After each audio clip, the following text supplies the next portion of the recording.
Hi guys, I'm here. I'm just sharing out the stream real quick and waiting for people to join the chat room.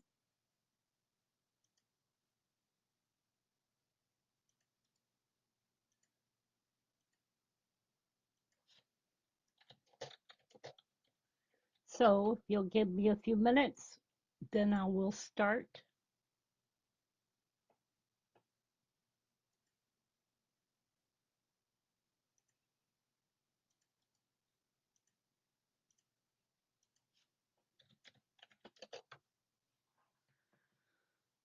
Today is very, very interesting. It is nice and sunny out today. It is 83 degrees.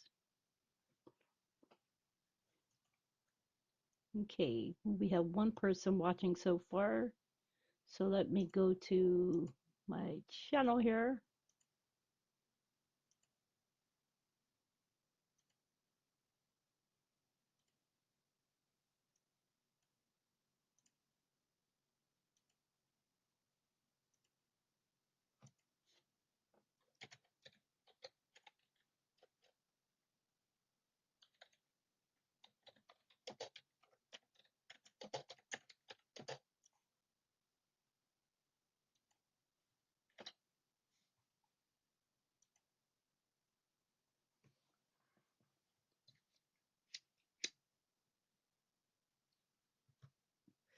Okay, we're going to start now. I'm going to discuss what's going on with earthquakes, and then we'll move into the news. Y'all might find some of it interesting. Actually, give me 1 second again.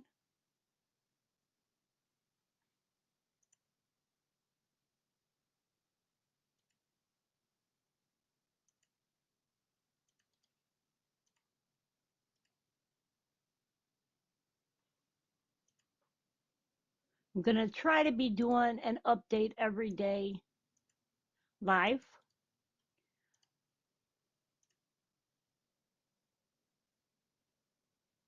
Since I'm able to live stream with this computer, I figured it would be best to put it to use.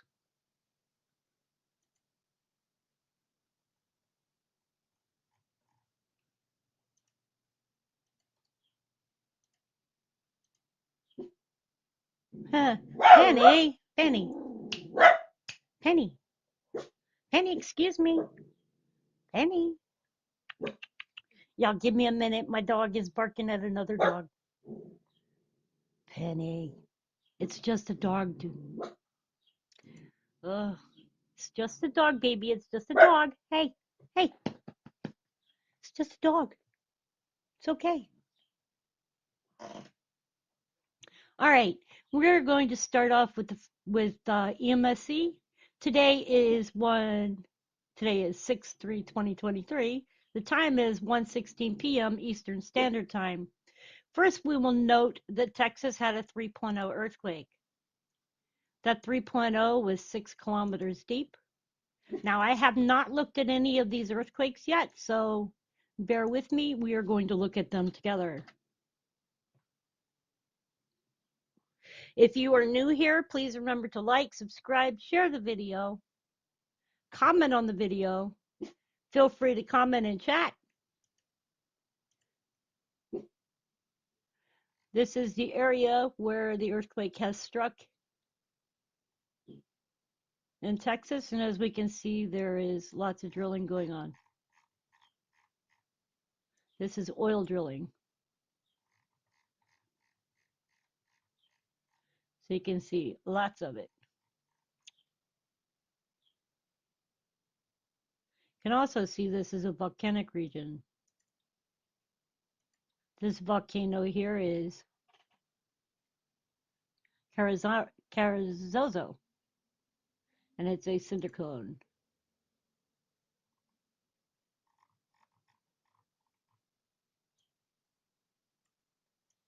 Okay, we move on to the next earthquake.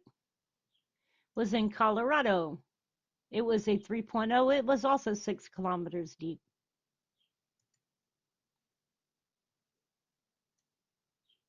Now, I'm not going to go over every earthquake for today, but I'm going to go over the ones that stood out to me.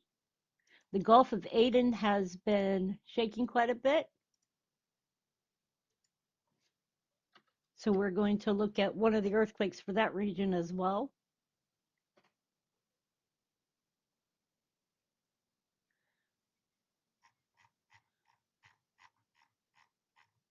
Huh. That looks like a pond. So a pond is having an earthquake. This is out in Colorado. There's a cemetery here and a cemetery here, and Hone is here.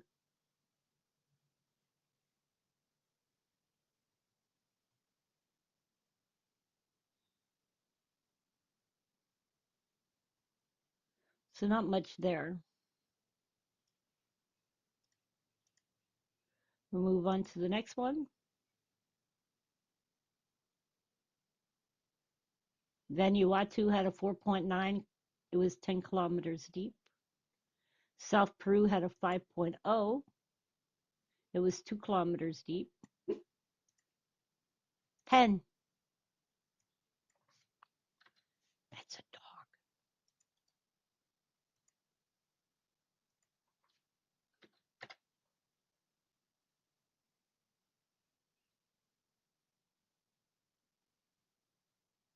Okay, this is at a volcano.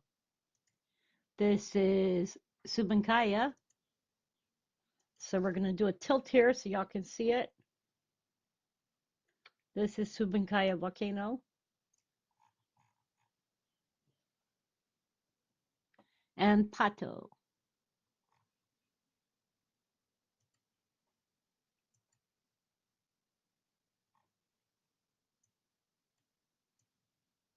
This is Subankaya.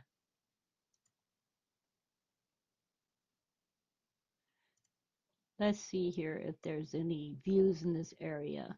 There might be. I need to tilt back out because it is a tourist attraction as well. And I do not see any.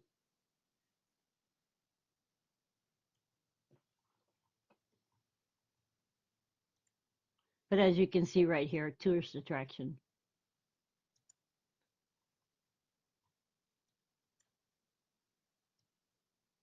There is a view from here.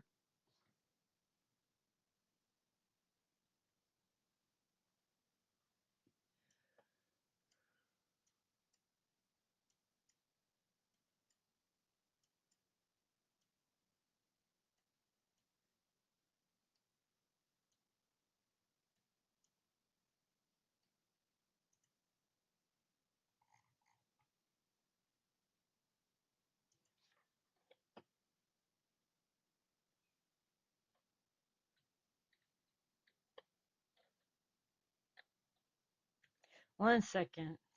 While my Google Earth decides to play games.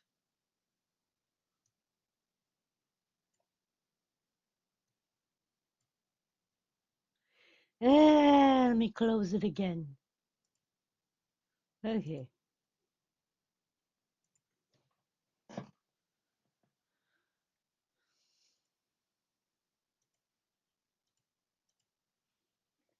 And that was southern Peru, you guys. 5.0 at Subankaya.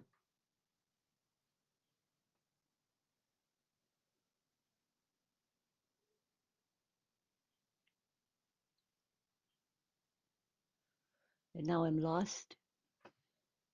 There it is. 5.1 southern Peru. And there was a 5.3 southern Peru. So all same place.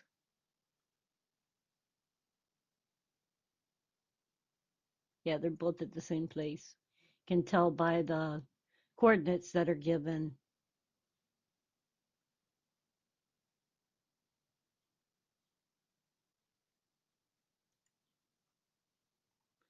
Okay, as we can see, the Gulf of Eden has been having an uptick in earthquakes. We're going to look at this 5.8.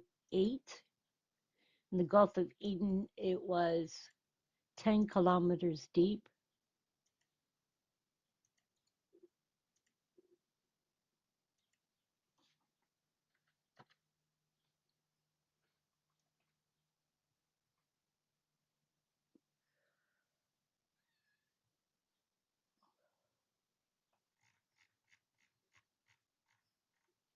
and it was on the oceanic transform fault. We have a picture over here, the Gulf of Aden. It's located in the Arabian Sea between Yemen and the south coast of the Arabian Peninsula and Somalia in the Horn of Africa.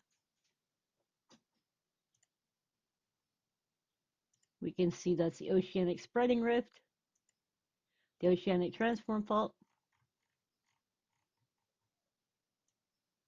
and we can see that there's also volcanoes over here as well. Let me make sure my sound is actually working. It shows it's working.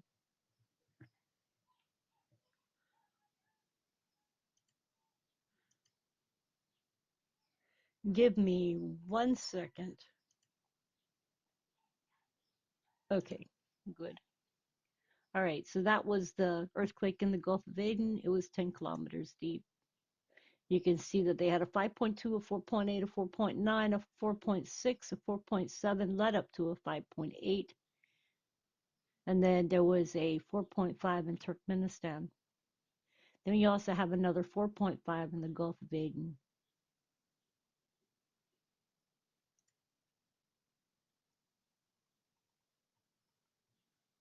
Covered that over with and this is from the page before. So they had a 4.8, a 4.9, a 4.5. So this is all happening in the Arabian Sea. California had a 2.0. We're going to go and look at that. It was 6 kilometers deep.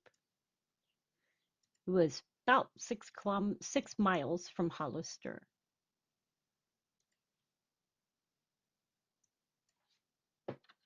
Sorry, guys, I'm jumping around today with the earthquakes.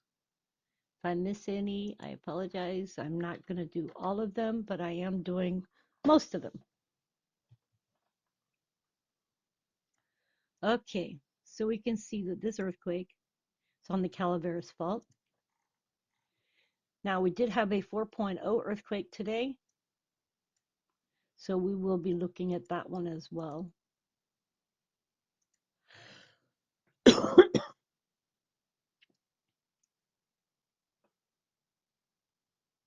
Texas had a 2.5.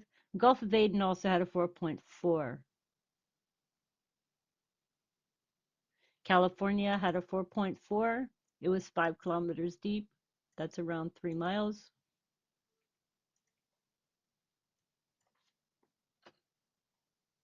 In depth. Okay.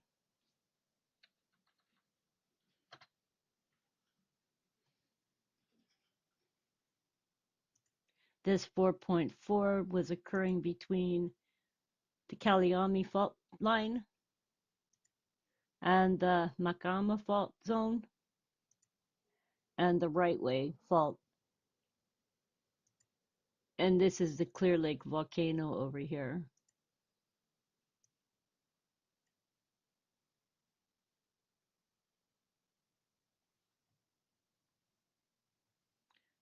That 4.4 occurred after they had that earthquake in Nevada. So I expect we're probably going to see more activity.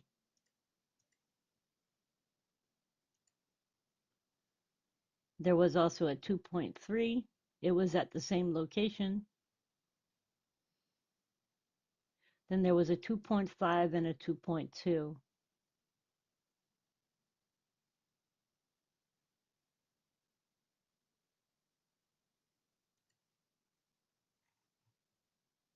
There was also a 5.5 in the Gulf of Aden and a 4.8.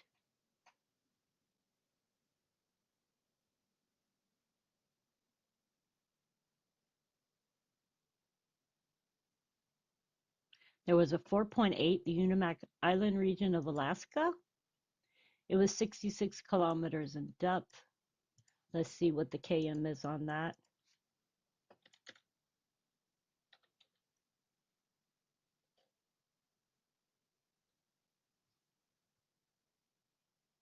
It's equal to 41.01 miles.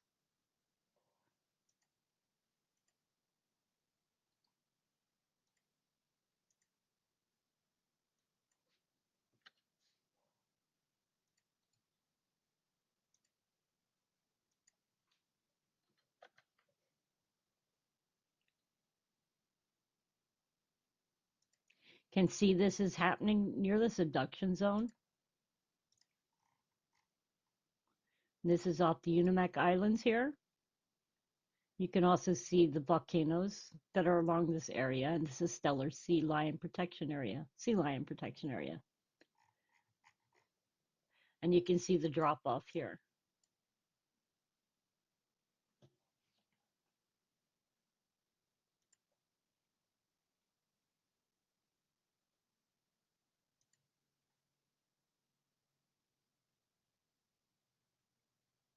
Tennessee had a 2.8. It was 9 kilometers in depth. It was 14 kilometers south-southeast of Tiptonville. Population 4,300. So 14 kilometers is equal to 8.70 miles. So they may, I doubt they felt it. They may have felt it actually, because the East Coast is different than the West Coast. So on the East Coast, we have a harder soil than on the West Coast. The West Coast, you might have a 2.8 and not be felt.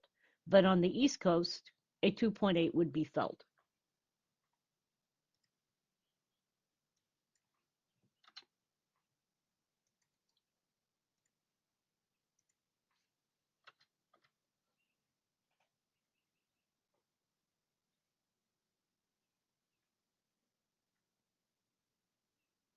And there are houses over here.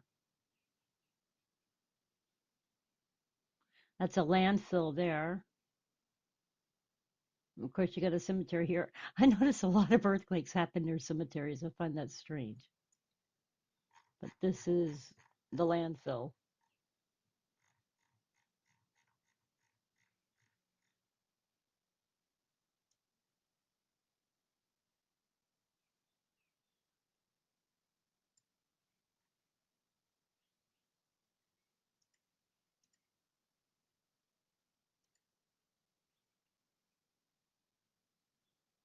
We also had a 2.6 in Utah. Let's see if I'm missing anything here. We had two 1.8s in Spain, a 2.5 in Kentucky. It was 9 kilometers deep.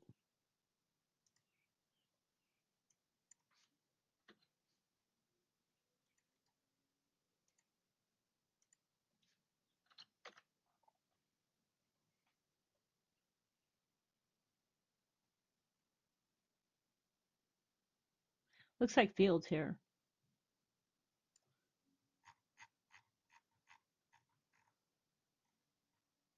There is a creek that runs through here. That's Deer Creek. And there looks like there may be some houses down in this area. There are.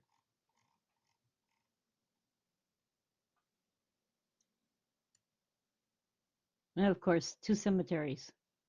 Three. Interesting.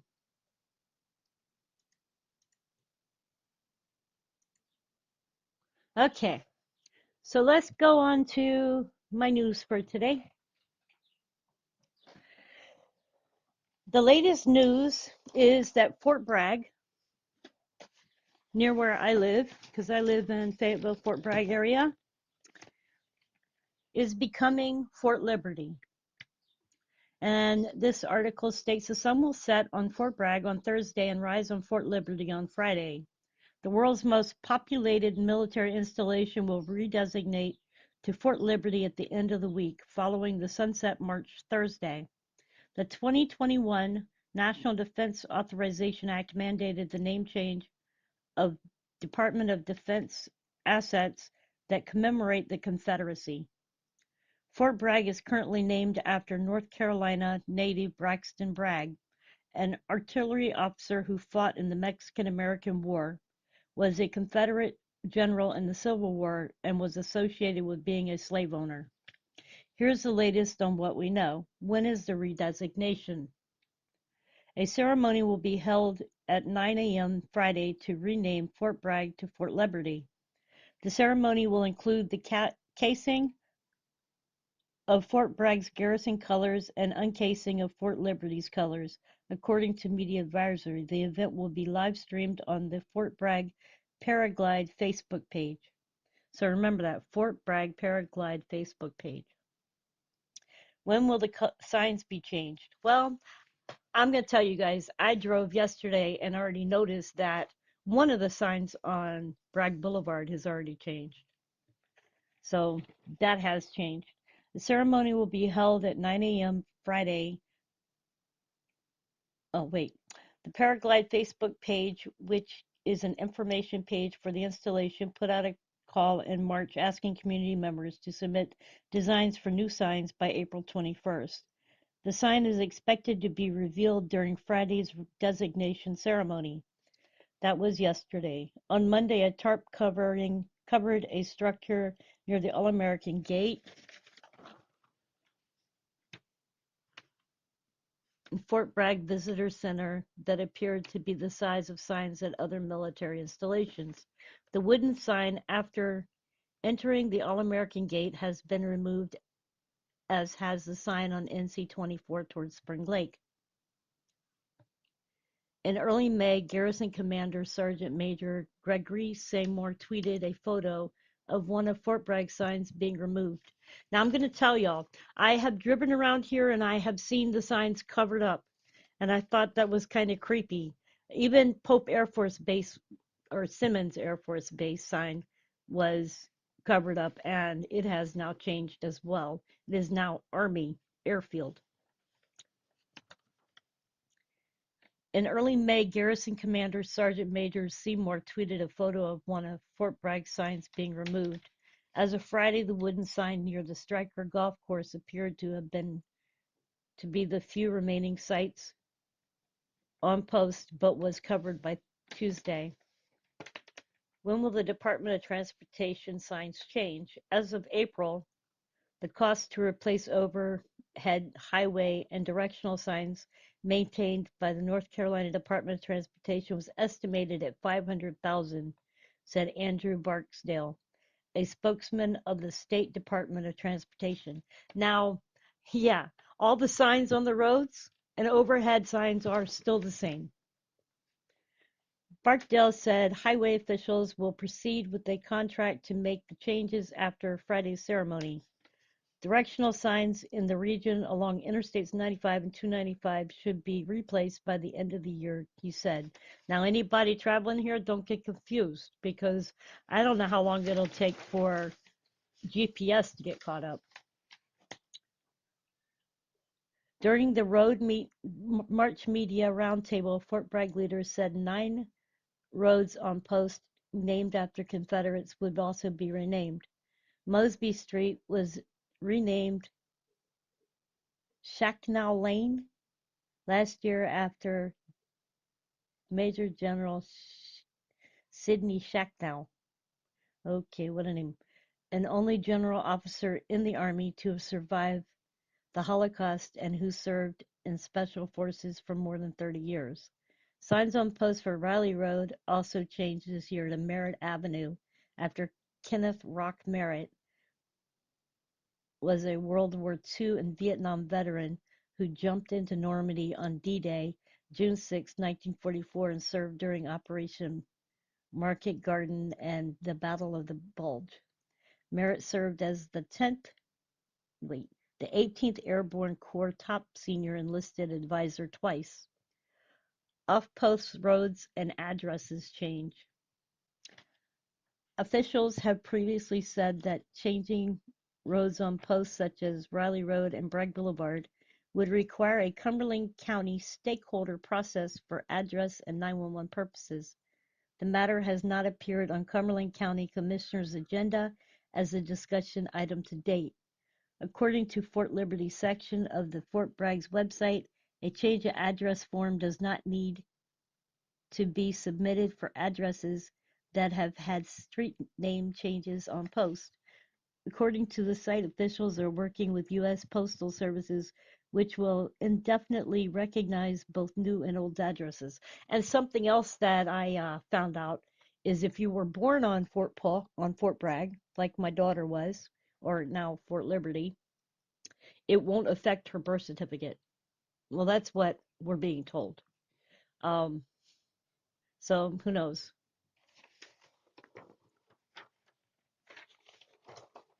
Okay, moving on to the next item here. Another article on NASA and UFOs.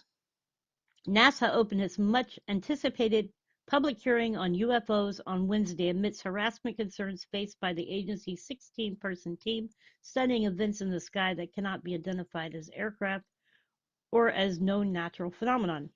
The team, assembled about 7 months ago, includes experts in astrophysics and other disciplines. Among its stars is Scott Kelly, a former astronaut and test pilot who commanded 3 International Space Station expeditions. Technically, the group is studying unidentified anomalous phenomena, or UAPs. NASA said UAPs are of interest for national security as well as air safety. And without access to extensive set of data, it is nearly impossible to verify or explain any observation, NASA says. But they're not taking into account all the people who have put in their own observations that are of the public. Okay, my opinion. It is our collective responsibility to investigate these occurrences with the rigorous scientific scrutiny that they deserve, Dan Evans, an associate administrator at the space agency, said at the hearing. It's an opportunity for us to expand our understanding of this world around us. This work is in our DNA.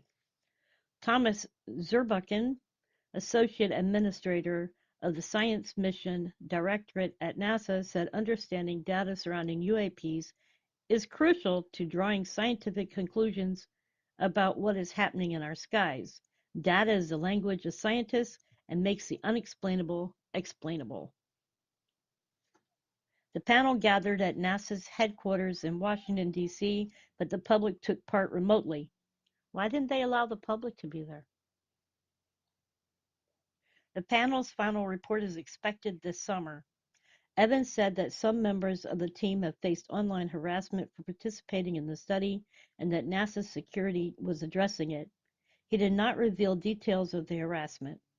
We at NASA are acutely aware of the considerable public interest in UAPs, Evans said. However, it is critical to understand that any form of harassment toward our panels only serves to detract from the scientific process, which requires an environment of respect and openness.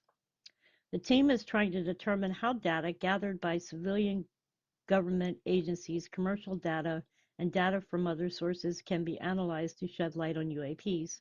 It will then recommend a roadmap for potential UAP data analysis by the agency going forward. The study will focus solely on unclassified data. A full report containing the team's findings will be released, but don't look for fantastic revelations surrounding the suspected Chinese spy balloon that was shot down in February, or any highly classified government files out of Area 51, a remote and secretive U.S. Air Force testing facility in the Nevada desert. Anyways, this is what I was reading over yesterday, and I did a live stream and talked about it on yesterday's video, and I think that that is important, that people need to pay attention to what is actually going on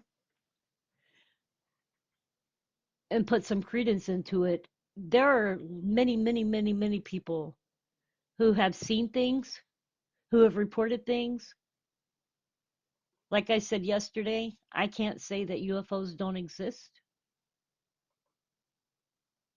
because I have friends of mine who say that they do exist, who have seen them themselves. And I will never tell my friends that I don't believe them. Not unless I know for a fact that I shouldn't believe them. Okay, so something else I wanted to discuss is the Chemours plant that's here.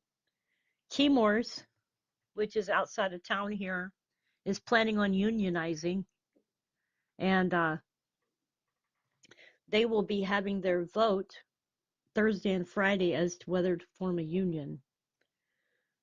So we will see what happens. That site, the Chemours site, has 230 employees.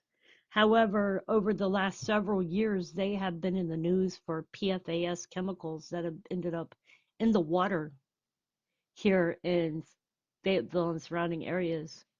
And hang on one second. So that is something to keep an eye on. They contaminated the Cape Fear River, and that's where much of the southeast North Carolina gets its drinking water, and the residential drinking water wells around the plant. And from everything I know, that they've been doing their best to try to clean it up. And Chemours has been basically telling them that the customer needs matter and their employee needs do not. That is why they are starting to create a union. So I will be following that article as well to see what happens.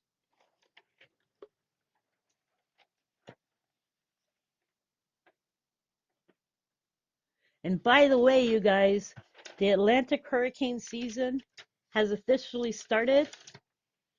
And we're going to look real quick. Hang on one second. And see what's going on with our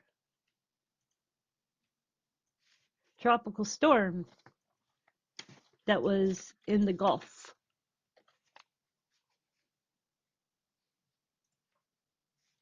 It is down here now, so it looks like it's down this way, but it's a depression again. Let's see where it's going. Okay, that's strange because before I had seen it up here, so now it looks like it's drifting. It's drifting to a different direction, which is actually good, I think. Um,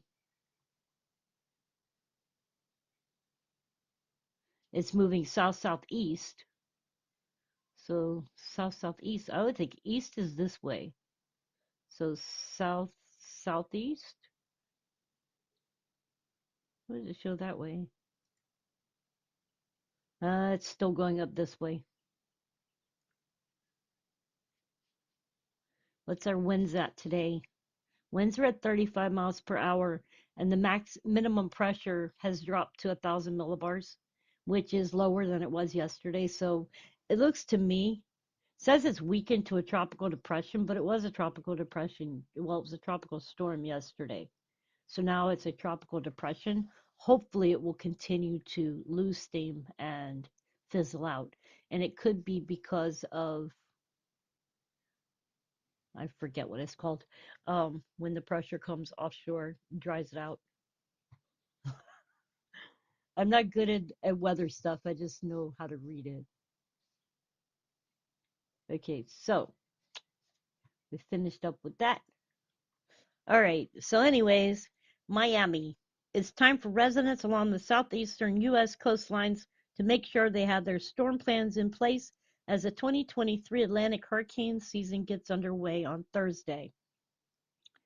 Forecasters are predicting a near normal season, but Mike Brennan, the new director at the National Hurricane Center in Miami, stresses during a Wednesday news conference that there's really nothing normal when it comes to hurricanes. A normal season might sound good in comparison to some of the hurricane seasons in the past years, he said, but there's nothing good about a near normal hurricane season in the terms of activity. Uncertainty is a key word, Brennan said. The National Oceanic and Atmospheric Administration predicted in late May a 40% chance of 2023 being a near normal hurricane season, a 30% chance of an above average season, which has more storms than usual, and a 30% chance of below normal season, which has fewer. So we're expecting a busy season with 12 to 17 named storms, Brennan said, adding that 5 to 9 of those storms could become hurricanes with 1 to 4 growing into major hurricanes. It only takes one storm affecting your area to make it a busy season for you. This year, the Hurricane Center is rolling out a new storm surge model that Brennan says helps push real-time storm surge prediction out to 72 hours in advance of the storm and hopes of getting life-saving information to emergency managers regarding evacuation orders. In addition, tropical weather outlooks have been extended from 5 days out to 7 days, providing an additional heads-up for residents to make decisions about whether to evacuate in advance of storms, Brennan said. Well, I'm from Florida, and what I know about most Floridians is they don't like to leave. So, don't know if that's going to happen. El Nino is a natural, temporary warming of the Pacific Ocean that occurs every few years, changing weather patterns worldwide. Generally, the Atlantic is quieter and has fewer storms in El Nino years. That's because the warmer waters of El Nino make warmer air over the Pacific reach higher into the atmosphere and affect wind shear. That's what I was trying to come up with, the word wind shear. Wind shear would be cutting off the tropical storm, which has now become a tropical depression. So it would be keeping it from forming. Brennan noted that there are other factors that add to the uncertainty of the effects of El Nino, such as very warm sea surface temperatures, weaker low-level easterly flows, and more active African monsoon season. So these forces are going to kind of fight it out over the course of this hurricane season. We don't know how this season's going to play out. FEMA's role in all of this. FEMA Director Diane Criswell said her agency is working to protect residents in hurricane zones by getting them the critical information that they need and making it easier for people to apply for help. And why do hurricanes have names? Hurricanes are named primarily to eliminate confusion if there are two or more storm systems occurring at the same time. The United States began using female names for storms in 1953 and began alternating male and female names in 1978. The United States began using female names in 1953. That's interesting. And I wonder why they alternated male and female names in 1978. Okay. There is a rotating list of Atlantic hurricane season names every 6 years. The list can then be repeated, with names being eliminated if they are retired from the rotation.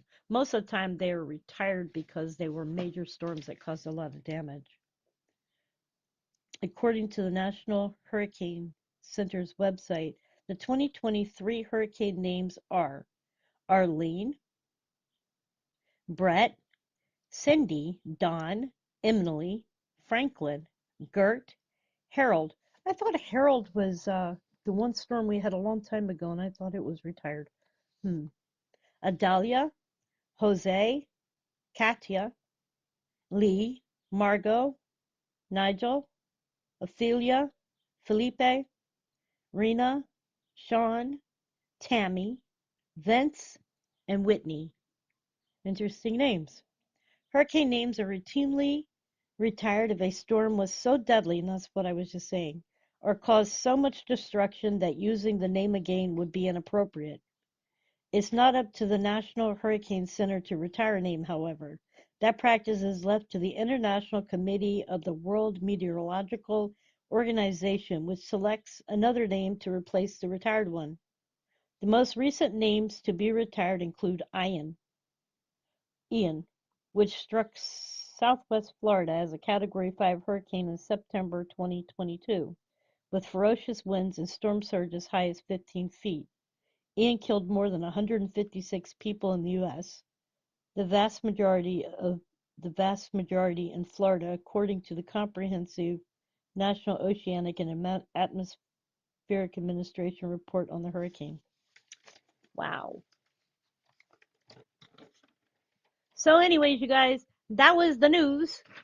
I hope y'all are doing well today. I know I am. I woke up early. Let's see here. Let's give y'all some temperatures. If I can find any. Can't find any.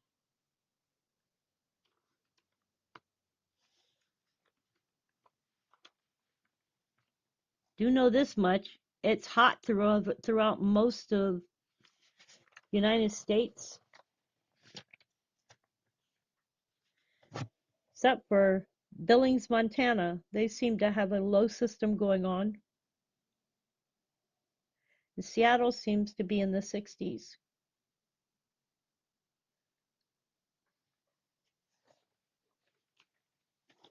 Okay. Anyways, you guys, I hope y'all are doing well. I'm going to get off for the afternoon. Wanted to do a real quick update. Also, if you would like to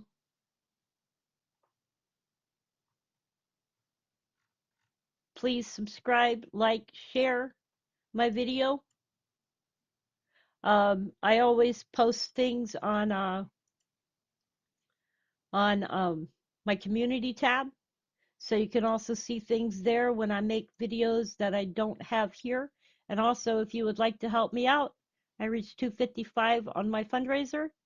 You don't have to help out, but it is appreciated, and it does help me out. And I am putting the link in chat, and it will be below my video. Anyways, you guys, much love. God bless. Please have a great Saturday afternoon, and stay safe. Much love.